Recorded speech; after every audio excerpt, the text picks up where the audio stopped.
Bonjour à toutes, bonjour à tous. Il y a un truc qui brille au fond, je ne sais pas ce que c'est. Voilà donc, quoi de neuf, docteur? Je vais répondre aujourd'hui, 14 juillet. Il est quoi? Il est 21 h.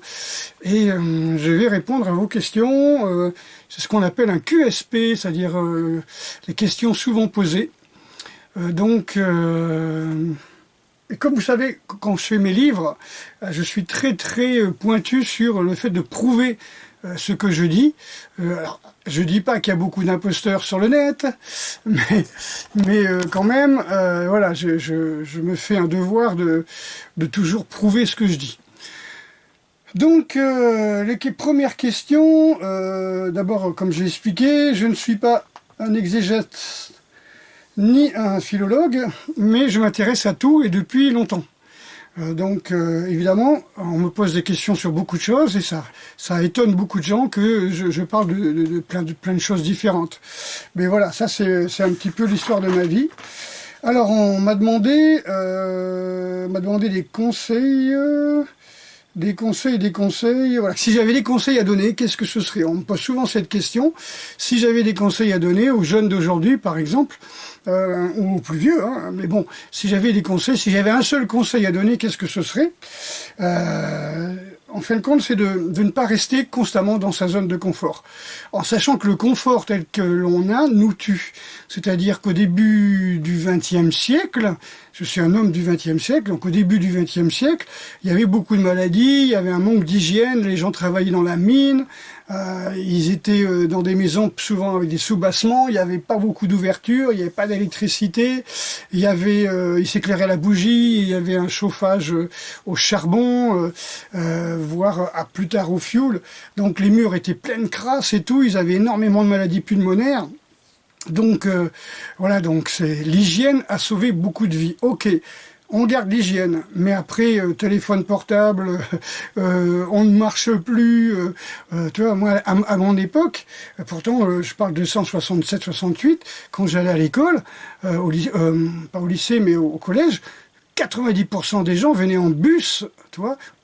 J'avais à peu près 10%, on va dire, qui venaient en vélo, et il y avait peut-être une personne ou deux qui venaient en mobilette.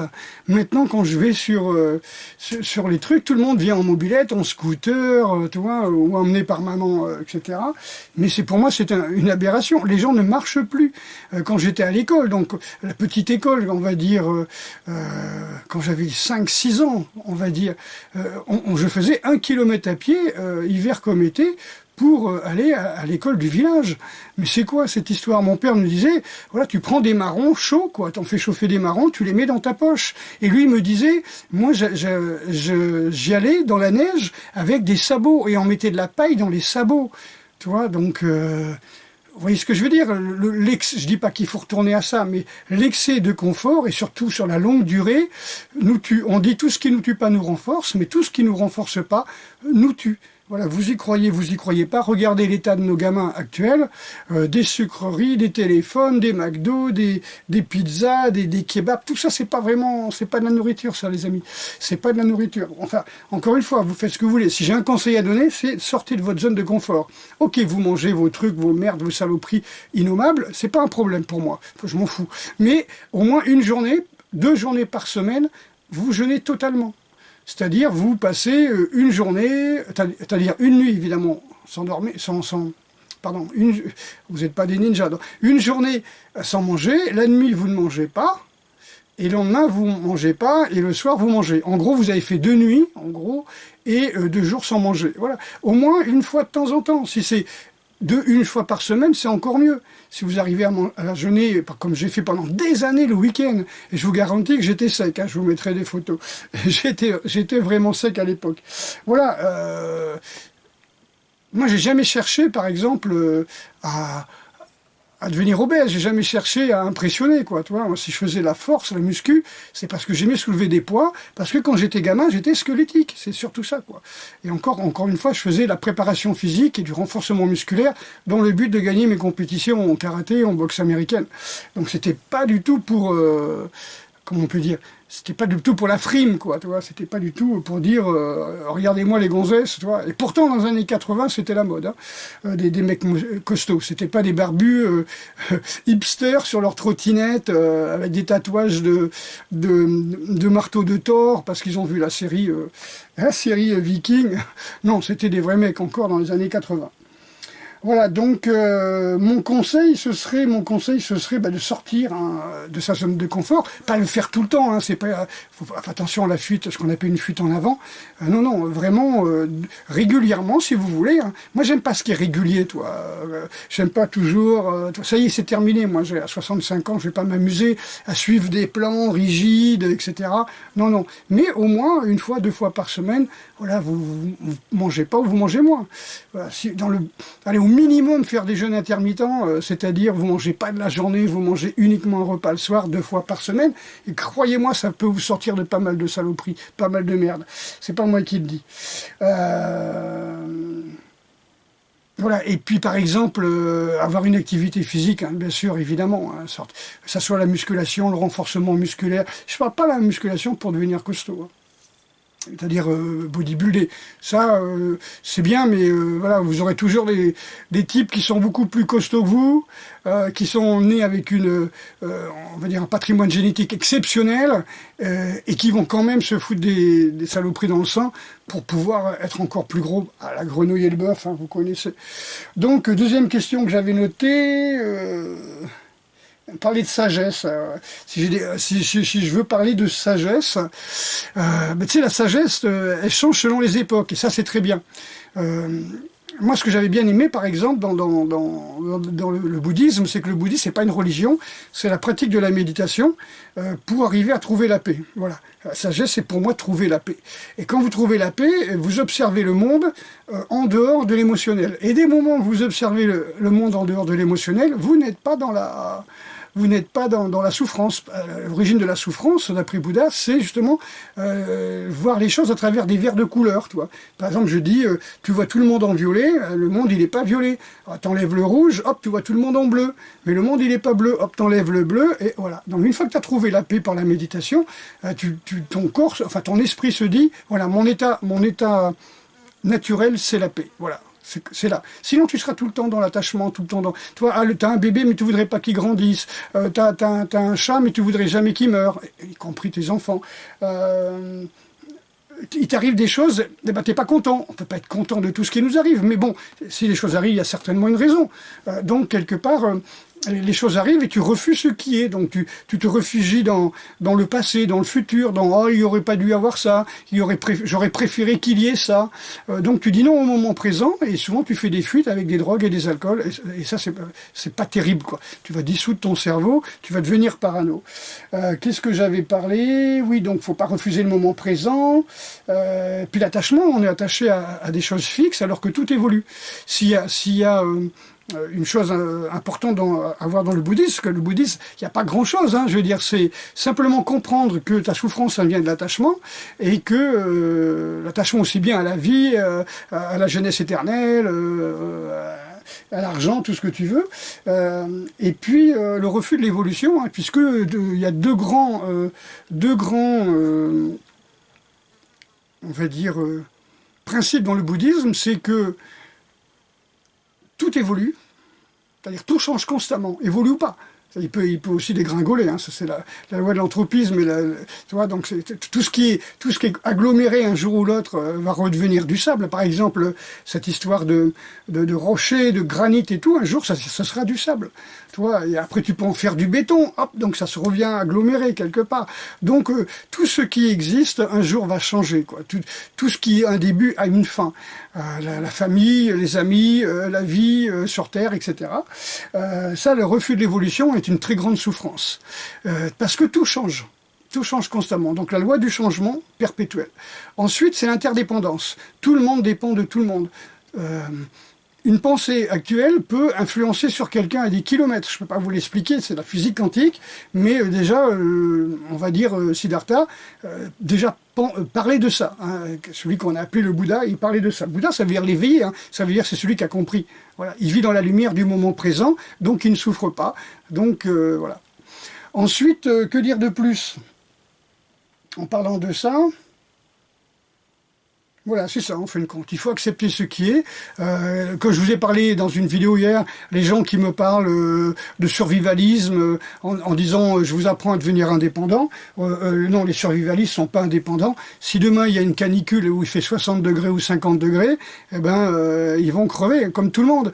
S'il y a une inondation, un raz-de-marée, comment on appelle ça, un nouveau déluge, hein, eh bien, c'est comme ça, hein, fonte des neiges, augmentation de l'océan, machin sismique, une vague de 10 mètres, 30 mètres qui arrive, voilà, sur 150 km, tout est inondé.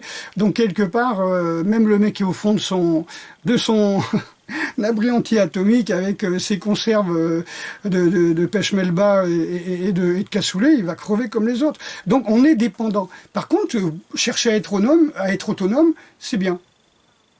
C'est très bien. Voilà. Généralement, on ne dit pas c'est bien, c'est mal. C'est très manichéen. Ça. Vous savez, c'est lui qui a inventé le bien, le mal, voir l'enfer et le paradis. Hein. Mais bon, donc le mois de Mani. Hein. Manu, pardon. Oh, Manu, tu descends. Voilà. Et donc, tu descends aux enfers. Hein. Tu inventes l'enfer, tu descends aux enfers. Voilà, c'est tout ce que je voulais vous dire là-dessus. Oui, parce que dans la sagesse, il y a un truc marrant, c'est que Platon avait dit l'homme est un bipède sans plumes. Tu vois, l'homme, c'est un animal qui se tient debout, mais sans plumes. Alors, Diogène, qui vivait dans un tonneau, tu vois, est arrivé, il lui a montré un poulet déplumé, il a dit, toi, donc ça c'est un homme alors. Et là, Platon, il dit, en fin de compte, non, c'est un homme, l'homme c'est un bipède sans plumes, aux ongles plats. Bah oui, mais le singe aussi. Ouais, enfin, c'est pas grave, les amis. Voilà, c'est tout ce que je voulais dire là-dessus. On m'a demandé pourquoi je faisais encore de la muscu. Parce que je parle beaucoup de travailler en souplesse avec le système. Les arts martiaux ne nécessitent pas de force. Et le principe de l'art martial, c'est que le plus faible puisse vaincre sur le plus fort. C'est la logique puisqu'il va utiliser sa force. Sauf que pour utiliser sa force, il faut être connecté à l'autre. Donc le mec qui fait que du bodybuilding pour devenir trop gros, plus gros que les autres, lui, il n'est pas connecté à l'autre. Il jalouse les autres. Bon, pourquoi pas? C'est intéressant comme expérience, tu vois. Donc, voilà, la musculation, par exemple, je prenais un exemple, j'avais montré ça à une espèce de débile suisse qui était venu en France pour me voir, et le mec, il me disait qu'il fallait, lui, il prenait Schwarzenegger pour Dieu, il bouffait des protéines, des McDo, des machins, des hamburgers tous les jours avant d'aller faire de la muscu, et il était raide comme un manche à balai, hein, et il me disait que c'est ce qui lui donnait de la force. Alors il dormait chez moi, j'ai mangé une rondelle de tomate, je suis parti au gymnase, j'avais 40 ans, j'ai soulevé 140 kilos. Je vous mettrai la photo.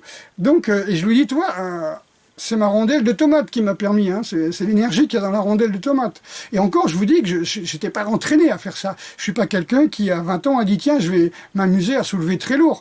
C'est-à-dire faire comment on appelle ça, du soulevé de terre. J'avais pas ce matériel chez moi, et puis voilà, c'était plutôt la mode du bodybuilding dans les années 80. On cherchait pas à faire des charges terribles. Moi, j'ai toujours aimé faire des charges terribles. Et ceci dit, 140 kilos pour 40 ans, ben, maintenant je faisais 64 kilos. Hein. Et par contre, il y a d'ailleurs, il y a 20 ans après, à peu près à 60 ans, j'ai fait 10 jours de jeûne avec Wesley, un ami, et j'ai refait 110 kilos. Tu vois, j'ai refait 110 kilos, alors je faisais à peine, je sais pas là, j'avais beaucoup grossi entre temps, mais là je faisais quoi, 56 à 58 kilos. Et même je m'amusais à tirer une kettlebell de 40 kilos. Croyez-moi sur parole, de toute façon, je vous mettrai les photos. Voilà, donc voilà, c'est ça que je voulais vous dire aussi. Moi, j'ai toujours voulu travailler la force. Hein. Là-dessus, je me suis basé sur ce que disait, par exemple, Jackie Chan ou Bruce Lee ou d'autres cascadeurs.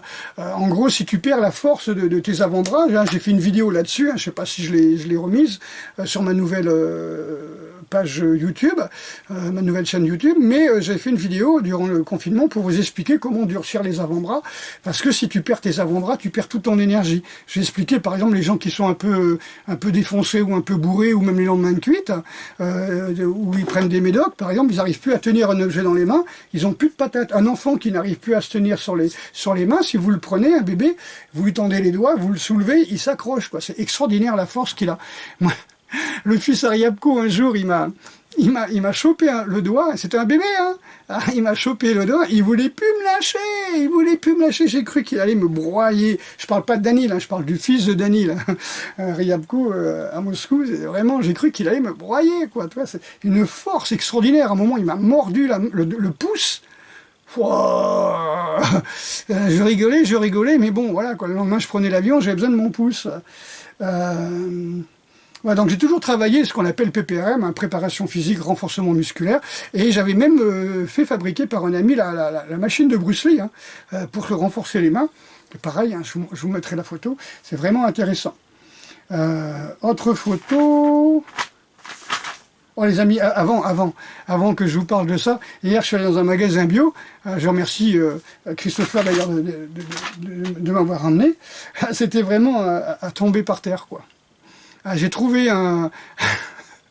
Non, je vous jure les amis, je vois au rayon, quand tu rentres dans le magasin, tu vois le rayon parfumerie ou je sais pas trop quoi, et je vois marqué, attendez je l'ai marqué, gel douche solide. Je vous jure les amis, gel douche solide. Excusez-moi là, je viens de me taper 48 heures de jeûne, là je viens de faire une grande marche, j'ai un petit peu difficulté à parler. Donc, gel douche solide, j'appelle ça une savonnette, quoi, tu vois. Voilà, les mecs qui vendaient ça, les bobos, je te dis, oh la vache, quoi. Un peu plus, il est marqué vegan dessus, tu vois. Bon, il doit y avoir du lait, ou je sais pas trop, quoi. Alors, on a parlé de ma méthode. Pourquoi? Alors, je fais des stages, bien sûr, je fais des stages avec ma méthode. Alors, ma méthode, elle se base sur tout ce que j'ai pratiqué, hein, que ça soit, comment on appelle ça, parce que je m'intéresse à tout. Je m'intéresse aux luttes anciennes, aux luttes moyenâgeuses, aux épées à deux mains, à vraiment ce qu'était l'art martial. C'est toi le truc à la baïonnette, le truc vraiment qu'on faisait en France, la boxe française telle qu'elle était à l'époque, et pratiquée par l'armée et la police. Donc ces choses-là m'intéressent énormément. Donc voilà, moi j'ai voulu aller vers le vrai. Tu vois, après avoir fait la boxe américaine, après avoir fait, par exemple, des arts martiaux japonais, bien sûr, avec Maître Hatsumi, avoir fait la capoeira, du sambo, donc voilà, la capoeira, c'est extraordinaire pour les épaules, pour travailler la souplesse et tout, et puis alors, le sambo, pareil, hein, toi, ça t'apprend à maîtriser, à projeter, moi je trouve ça magnifique. Et puis bien sûr le système avec la famille Ryabko, des choses que je trouve ça magnifique. Et comment dire, une fois que j'ai fait tout ça, eh ben, j'ai décidé de faire une compile de tout ça, enlever tout ce qu'il y avait un petit peu de pas indispensable dans ces disciplines, comme le kimono, tu vois, le salut, les machins, les trucs comme ça. Si tu vas apprendre très vite l'art martial, tu vas pas apprendre le japonais, tu vas pas apprendre à plier une ceinture, à mettre un kimono, à avoir tous les rituels de tous les pays que tu pratiques, les chansons, les instruments de musique, je parle par exemple pour la capoeira. Je trouve que c'est un peu trop. Vous voyez, je trouve que tout ça, on peut s'en passer si on est dans l'urgence. Henri Play Sensei, il disait que dans un stage commando, t'as à peine, même pas une journée entière de close combat, quoi. Toi, on te dit voilà, une attaque de sentinelle comme ça, je vais pas vous montrer, hein, je fais pas les gestes. Et puis le mec t'attaque au couteau, tu fais ça, il t'attaque comme ça, tu fais ça. La baïonnette, tu fais ça. Puis voilà, quoi. Il disait parfois, sur 15 jours, ça peut durer 1h30, quoi. Le reste, c'est du plastique, enfin plasticage, c'est traverser des ravins avec sur une corde ou une chaîne. C'est faire de la moulinette, sauter en avion, c'est nager avec tout l'équipement et ton arme. Voilà, c'est autre chose. T'as autre chose à foutre que de faire du close combat, en sachant que le mec, quand il arrivera sur toi, il aura une arme, quoi. Et toi, pour pouvoir le combattre au close combat, il faudrait d'abord que tu aies perdu ton fusil, perdu ton pistolet, perdu ton couteau, perdu ta pelle, ton casque, ton protège, ton pare-éclat, pardon, hein, ce qu'on appelle un pare-balles, un pare-éclat, que tu peux même pas prendre un caillou pour lui taper dessus, quoi. Le main nue, il arrive en dernier du dernier, il faut que le mec ça soit pareil, quoi. Qu'il soit carrément à poil, quoi. Voilà, donc évidemment, ça sert pas à grand-chose. Donc évidemment, eh ben, l'art martial, maintenant, il est surtout armé. Hein. Et l'art martial a toujours été armé quelque part. Personne n'allait en slip ou à poil sur un champ de bataille, ni en kimono d'ailleurs, voilà, ni en hakama, voilà. Vous avez des jibakama, des jimbakama, c'est-à-dire des hakama de guerre. Hein. Voilà, donc... le mélange de tout ce qu'il y a de plus important pour moi, de toutes les pratiques que j'ai pratiquées. Alors, j'ai pas pratiqué ça 1 an, on est d'accord. Je crois que le moins que j'ai fait, ça doit être le taekwondo boxe américaine, où j'ai fait que 5 ans, quoi. J'ai fini comme il s'appelle, chez Dominique Valera, bien sûr, d'ailleurs qui était 6e RPIMA comme moi, d'après ce que j'ai compris, qui était soudeur comme moi aussi, mais on avait 10 ans de différence, hein, je crois. Voilà, donc... force et honneur à tous ces anciens. Voilà. Et puis, que dire de plus ben, ma méthode, ça s'adresse à tout ça. Je fais des stages, hein, je fais bien sûr du bâton à chaque fois. Pourquoi? Parce que en grec, quelqu'un qui n'a pas un bâton, ça s'appelle imbécile. Imbécile sans bâton, comme le mot béquille, tu vois, vient du mot bâton, hein, donc bécile, béquille, imbécile sans bâton. Il n'a pas de soutien et en plus il peut pas se défendre, il peut pas défendre les autres, il n'a pas de bâton. Donc c'est toujours important pour moi d'expliquer comment tu fais du bâton japonais, l'école Kukishinryu, le bâton de combat à 2 mains, la canne, le bourdon, voilà, non, canne de combat, bourdon, tout ça, c'est des choses qui me passionnent. Voilà les amis, donc je vous mettrai les photos pour tout ça. Que dire de plus? Est-ce que si vous avez d'autres questions, ben, n'hésitez pas. Est-ce que vous aimez ce format? N'hésitez pas à commenter. Est-ce que vous aimez ce format de vidéo où je mets des photos comme ça pour répondre à vos questions, pour vous prouver ce que je dis. Voilà, comme j'ai fait dans mon livre, hein, où je me prouvais que les ninjas étaient végétariens. J'ai eu 40 sources, donc j'ai montré les photos de ces 40 sources pour pas qu'on dise, comme on disait à l'époque, enfin les mangeurs de hamburgers, oui, Bordas il dit ça parce qu'il est végétarien.